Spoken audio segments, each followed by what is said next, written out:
ISF সমাজ পরিবর্তন করার লড়াইয়ে নেমেছে। সাংবিধানিক অধিকার, সামাজিক ন্যায়, আত্মমর্যাদার লড়াই করার জন্যই দল দৃঢ় প্রতিজ্ঞাবদ্ধ।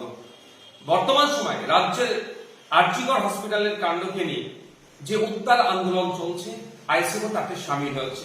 তিলোত্তমার পরিবার যাতে ন্যায় বিচার পায়, সেই জন্য আইএসএফ আন্দোলনের জন্য মানুষকে সংগঠিত করছে। আজকে একটা ভিডিও দেখলাম যার সত্যতা যাচাই করে নি। সেখানে একজন নাবালিকাকে আপত্তিকর ও অবাঞ্ছিত মন্তব্য করেছে, যেটা অত্যন্ত নিন্দনীয় ও নক্কারজনক ও দুর্ভাগ্যজনক। আমাদের কোনো সমর্থক যদি এই অবাঞ্ছিত মন্তব্য করে থাকেন, সেটা দলের বক্তব্য নয়।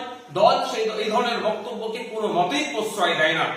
কারণ দল মনে করে না নাবালিকা বা সাবালিকা যেই হোক না কেন, পুরুষ মহিলা নির্বিশেষে, সে বিরোধী দল হোক শাসক দল হোক যে হোক না কেন, কাউকে কোনো ধরনের অবাঞ্ছিত মন্তব্যকে দল প্রশ্রয় দেয় না। কারণ দল সবসময় এই মনোভাব নিয়ে চলে শূন্য সহনশীলতা বা জিরো টলারেন্স, যেটা পার্টির প্রত্যেকটা স্তরে নেতৃত্বের জন্য প্রযোজ্য। দুর্ভাগ্যের বিষয়, কয়েকদিন আগেই দেখছিলাম আপনার বাঁকুড়ার ওন্দার বিজেপির বিধায়ক যেভাবে রাজ্যের মুখ্যমন্ত্রীকে কুরুচিকর অবাঞ্ছিত মন্তব্য ভাষায় আক্রমণ করেছেন, সেটাকে আমরা ধিক্কার নিন্দা জানাচ্ছি।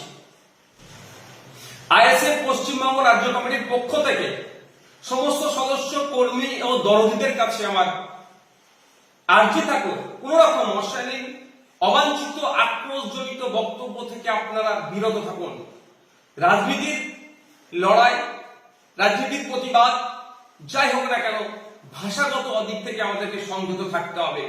ইন্ডিয়ান সেকুলার ফ্রন্ট কোন রকম অবাঞ্ছিত, অপরিচিকর ভাষাকে প্রশ্রয় দেয় না এবং তার কর্মী সমর্থকদের কাছেও সবসময় আর্জি রাখছে যে এই ধরনের অবাঞ্ছিত, আক্রোশজনিত মন্তব্য থেকে আপনারা বিরত থাকবেন। কোন রকম ভাবে এই ধরনের মন্তব্য আপনারা করবেন না।